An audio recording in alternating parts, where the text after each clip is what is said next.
The planet Earth was consumed by the water of the oceans. All continents were submerged as the waters rose. Human civilization was submerged, and humanity fell. But marine life thrived and evolved greatly with it. While we see entire cities underwater, we also see two people in diving gear and a harpoon. They are father and son, and they are searching for supplies. They arrive at what appears to be an old convenience store. The son's name is Bota, and he calls out to his father upon finding a shelf full of canned food. The father tells him to take everything useful and put it in the cart. Bota asks what's written on the can, and the father says it's powdered milk. He says that his son's reading is poor and that he needs to study more. Bota sees his father picking up some forks and says they already have plenty and don't need more. But the father says you never know what might happen, so the more, the better. The father says they already have enough, and it's for the son to hold tight. He activates a mechanism and several air balloons begin to lift them to the surface. Bota looks at the city and says it's now called ruins, and that his father tells stories of how in the past all this was a place teeming with people. When they reach the surface, there is a small boat waiting for them. The boat also had a little girl waiting for her father. The father calls her Lita and asks if she found anything interesting, but she says no, and her father says there must be no place for birds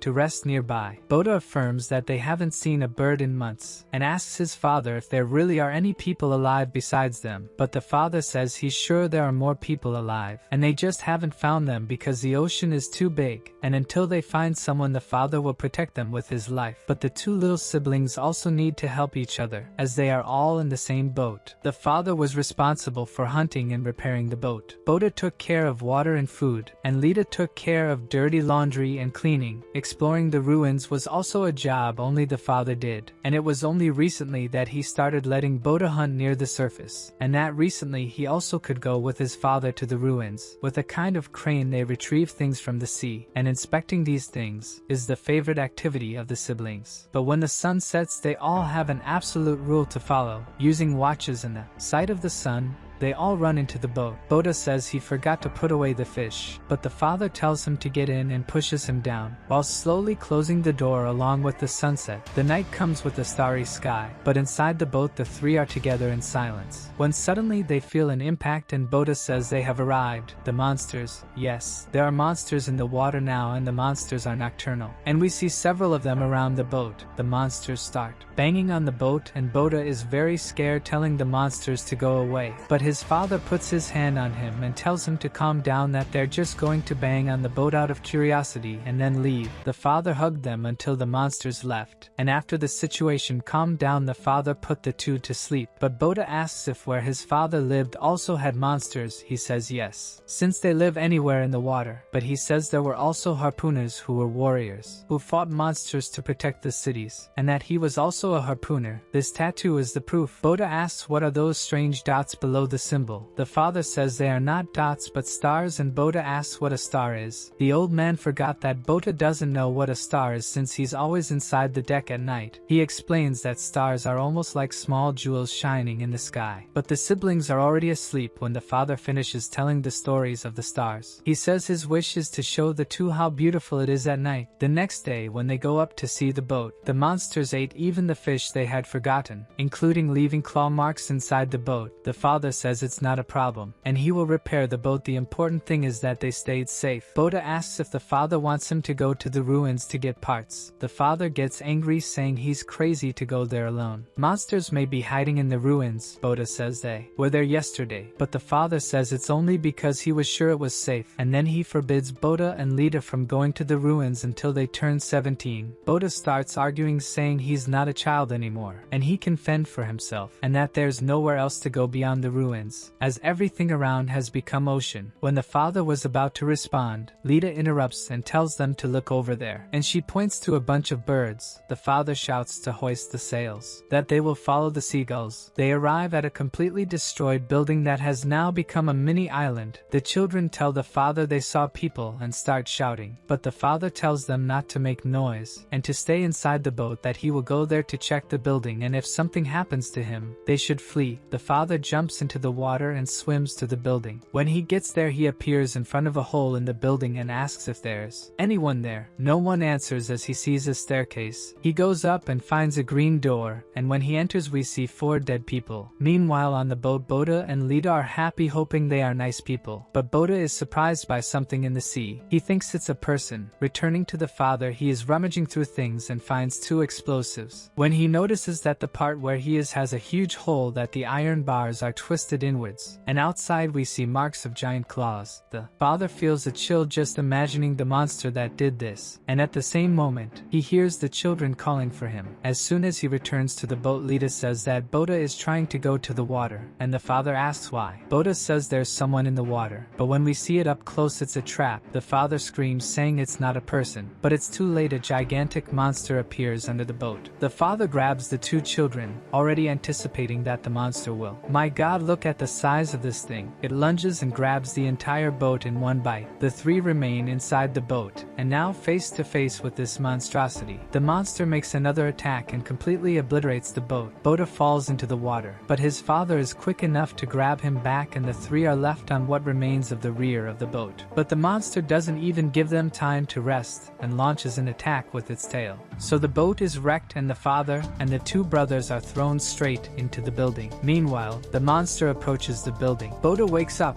disoriented, in his father's arms. He begins to scream his sister Lita's name, thinking she's dead. The father reassures Bota, saying she only fainted from the shock. But it's only when Bota asks if his father is okay that they realize the father has been impaled by an iron bar from the construction, piercing his abdomen. Bota is desperate, but his father tells him he needs him and asks him to take Lita and get out of there as fast as possible. So Bota puts Lita on his back and runs to try to get into the building. The father tries to free himself from the iron bar, enduring intense pain. To make matters worse, the monster surfaces and approaches the father with a terrifying expression, almost his entire body exposed. The father is puzzled as to why the creature is surfacing during the day despite the burning sun. The monster stares fixedly at the iron bar, piercing the father. It starts reaching for its sword on its back, ready to attack, but then it notices Bota and Lita running a bit further ahead. This monster is really smart. It gives a wicked grin, leaves the father, and goes after the children. The father yells for Bota to run faster, and when Bota looks back, fear is evident in his eyes. The monster begins to chase them with its mouth open wide. Bota finally reaches the hole and enters the building. The monster tries to bite them anyhow, and its teeth penetrate the concrete. Seeing its failed attempt, it tries to grab the siblings with a kind of tongue, sensing them and preparing to launch a piercing attack. The monster misses Bota with its attack, but it doesn't stop there. It starts unleashing a barrage of attacks. Bota manages to dodge some while carrying his sister until he finds shelter under a concrete wall. Bota realizes it's gone silent, and maybe the monster has left. When he peeks out, he sees a figure of his father. As he calls out to him, it turns out to be another monster that had disguised itself. Once again, it deceives the siblings with this trap. The father clone begins to disintegrate, revealing that it was actually the tongue that had transformed. It grabs Bota and pulls him out of the building. As the monster is about to devour Bota, his father appears and chops off the monster's tongue with his sword. The monster screams in pain as the father slides the sword across its body. Despite being injured and carrying his son, the father confronts the monster, which looks furious. He tells Bota to stay behind the rocks while he fights the monster. Once again, he's amazed by the size of this leviathan, but he can't dwell on its size because if he dies there, his children will too. The father ties himself with a rope leading to the top of the building on a crane already in the structure. But before reaching the top, the monster is coming towards him, so he grabs a wooden log,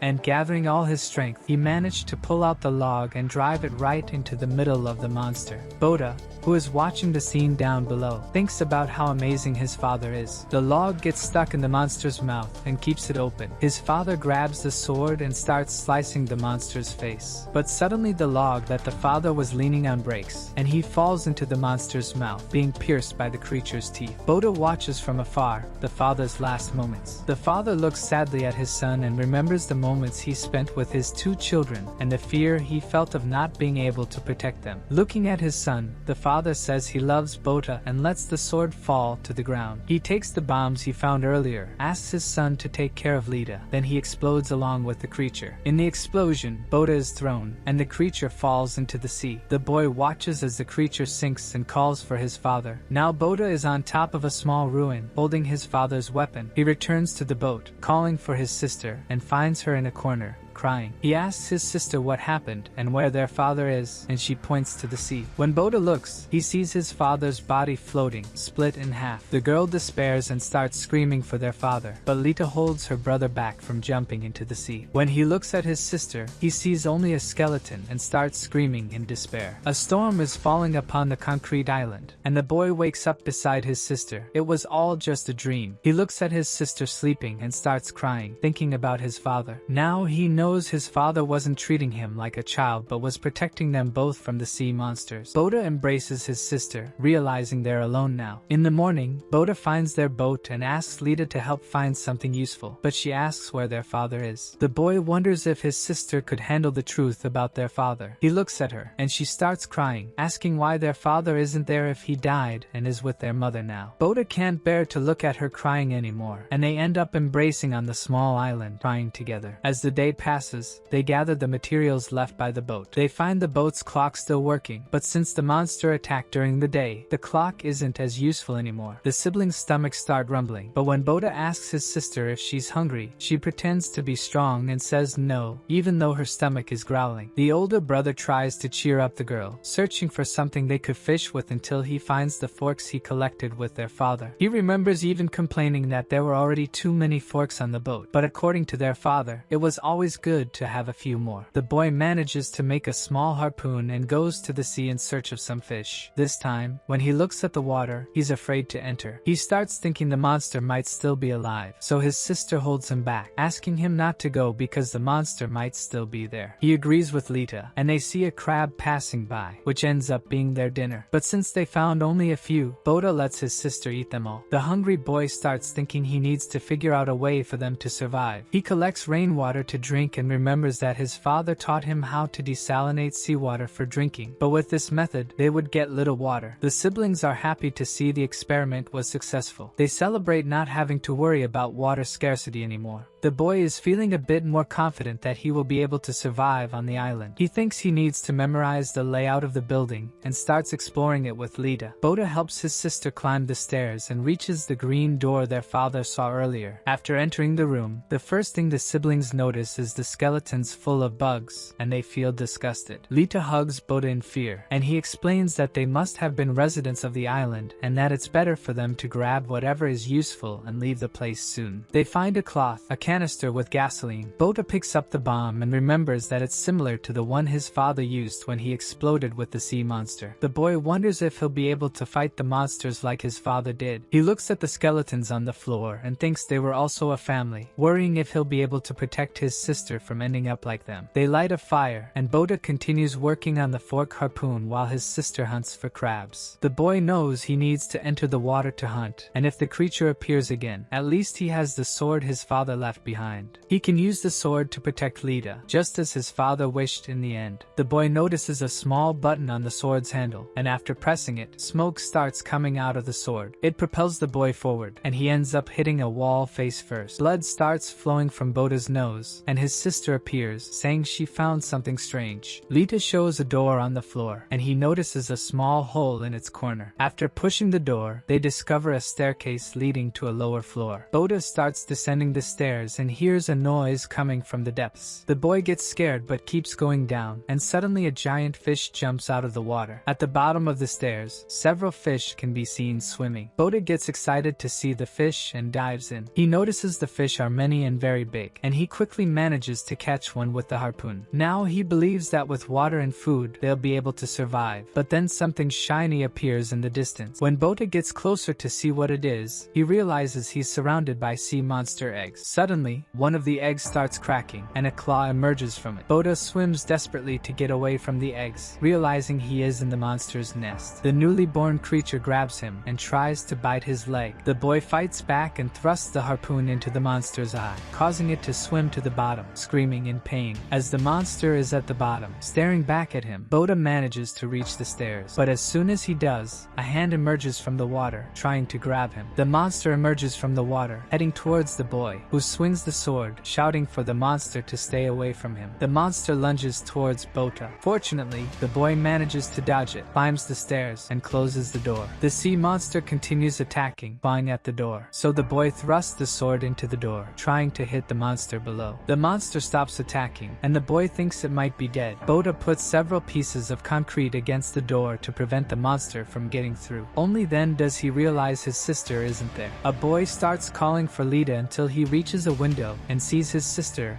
at the edge of the island. He shouts for her to come back and stay away from the water, but she points at something in the sea. The boy sees a figure in the water that looks like a person and panics, thinking the monster is still alive. Suddenly, Lita gets into the boat and starts rowing. She looks at her brother, saying their dad has returned, but he screams for her to come back, saying that the figure isn't their father. At that moment, the clocks start chiming, and Bota looks at the horizon, realizing it's getting dark. He jumps into the sea, trying to reach his sister. Underwater, Bota can see many monsters emerging from their dens. He surfaces, and his sister tells him to get into the boat, but instead, he starts pulling the boat. They reach a small ruin, and Lita starts climbing it. Bota notices a monster coming, and the creature tries to attack his leg, but he dodges. The siblings hug each other in the small ruin while several monsters swim around them. Bota knows that even near the island, if they jump, they'll be caught by the monsters. The monsters start hitting the ruin, and Bota knows if they keep doing it, it'll break, and they'll become fish food. When he thinks there's nothing else he can do, he remembers his father, who died to protect them both. Then, he gathers the courage to protect his sister. Bota attacks the monster with the sword, making a gash in its head, and it falls into the sea. When the boy thinks he has defeated the monster, two more appear behind them, trying to devour the siblings. The boy doesn't give up and attacks the monsters with the sword, but as the monster falls, the structure also starts collapsing. Bota grabs his sister as they fall, manages to push off the structure, and jumps over the monsters, landing with her in the boat. The siblings look scared as one of the creatures starts devouring the one Bota had defeated, and several others appear to try to eat the monster. They take advantage of the chance to row back to the island, but the monsters notice and start going after them. Fortunately, they're faster and manage to reach the island before the monsters catch up. The sea monsters keep coming, and the siblings run into the building and climb the stairs. Bota tries to cut the steps to stop the monsters from climbing, but it's very difficult. Then he sees the monsters entering the building, running towards him. He continues to strike the stairs to prevent the monsters from climbing. The monsters hang onto the steps, trying to catch Bota. One higher up attacks the boy and manages to tear his back. Finally, the steps break, and the monsters fall to the ground. Bota and Lita look down as the monsters start scratching the walls, trying to climb up but failing. They collapsed on the ground, relieved. Then Lita reminds her brother that he's injured. The two enter a room when they come face to face with the monster Bota thought he had defeated earlier. They tremble in fear, and the monster starts attacking Bota. When the monster is about to devour the boy, Lita sticks a piece of iron into the creature's eye and shouts for it to let go of her brother. Bota is surprised by his sister's action, and the monster,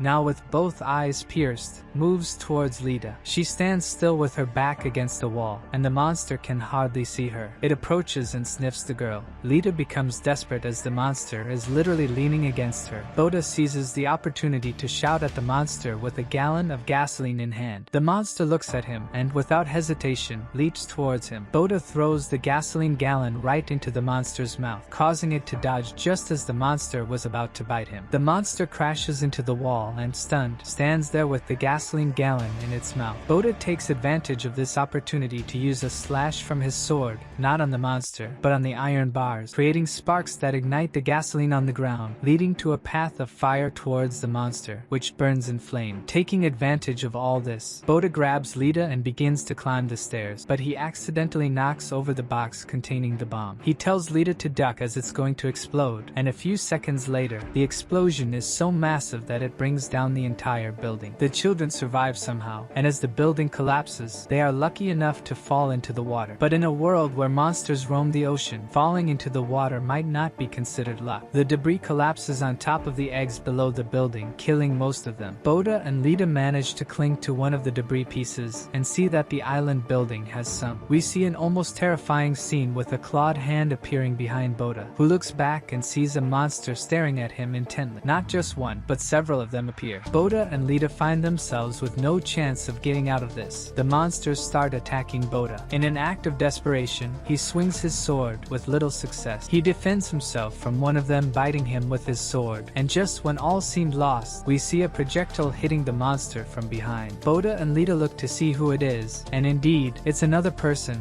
a woman with white hair, an eye patch, and two large swords. Quite beautiful, I must say. The monsters head towards her. She draws a weapon that seems to shoot harpoons or steel arrows, which start destroying all the monsters, almost hitting the sibling. As she shoots with her weapon using only one hand, the monsters seem to realize that they are safer in the water and advance beneath her. Bota and Lita watch as the monsters head towards the stranger. A monster approaches them from behind. Bota dodges the monster, protecting his sister, and attacks the creature with his sword, but this time the monster manages to literally hold off the blow, and with the other hand, it prepares to strike Bota. The boy screams in panic, and then the monster is hit by several small harpoons and falls. Bota looks back and sees the girl who saved him. He shouts to her that there's a monster coming from behind. She was reloading her weapon and unable to dodge. The weapon fell into the sea, and she got injured in the arm. Several other monsters prepare for a new attack. She draws the two swords on her back and heads towards them, slicing each of the creatures with the swords. Alright, that's it for today, guys. If you enjoyed the video and want more, show your support by subscribing and liking. Until the next video!